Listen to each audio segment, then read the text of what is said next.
আসসালামু আলাইকুম। অনেক দিন পর আজকে আমি আপনাদের জন্য একটা নতুন রেসিপি নিয়ে এসেছি, আর সেটা হচ্ছে এগলেস চকলেট পুডিং। এই চকলেট পুডিংটি খেতে অনেক মজার আর খুব অল্প সময়ে এটি তৈরি করে ফেলা যায়। আপনারা যে কোনো ওকেশনে এই ডেজার্টটি তৈরি করতে পারবেন, আর বাচ্চারাও তো অনেক পছন্দ করবে। তাহলে চলুন আর দেরি না করে দেখে নিই কীভাবে এই এগলেস চকলেট পুডিংটি তৈরি করতে হয়। একটি প্যানে আমি চিনি নিয়ে নিচ্ছি হাফ কাপ পরিমাণ, কোকো পাউডার নিয়ে নিচ্ছি 2 টেবিল চামচ পরিমাণ, কর্নফ্লাওয়ার নিয়ে নিচ্ছি 3 টেবিল চামচ পরিমাণ। এগুলোকে এখন একটু ভালোভাবে মিশিয়ে নিচ্ছি। দুধ লাগবে আমাদের 2 কাপ পরিমাণ। প্রথমে আমি 1 কাপের মতো অ্যাড করে ভালোভাবে মিশিয়ে নিচ্ছি।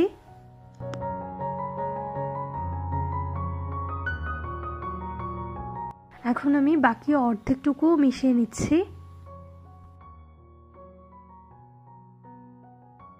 প্যানটিকে আমি এখন চুলায় বসিয়ে নিয়েছি, আর এটাকে অনবরত নাড়াচাড়া করতে হবে, আর চুলার আঁচটা মিডিয়ামে থাকবে।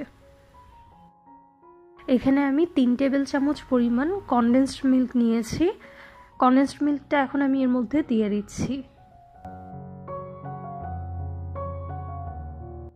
দিয়ে দিচ্ছি কয়েক ফোঁটা ভ্যানিলা এসেন্স। মিশ্রণটা আস্তে আস্তে দেখবেন এরকম ঘন হয়ে আসবে, আর এ পর্যায়ে আমি এখন চকলেটটা অ্যাড করব। আমি এখানে ডার্ক চকলেট গুঁড়ো করে নিয়েছি। আমার এখানে হাফ কাপের মতো ডার্ক চকলেট আছে। আমি এখন এই চকলেটটাকে এর মধ্যে দিয়ে দিচ্ছি। খুব ভালোভাবে নেড়েচেড়ে চকলেটটাকে মিশ্রণটার সাথে মিশিয়ে নিতে হবে।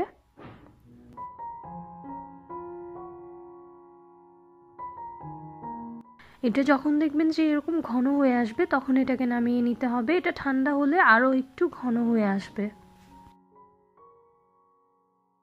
চকলেট পুডিংটাকে আমি এখন সার্ভ করে নিচ্ছি।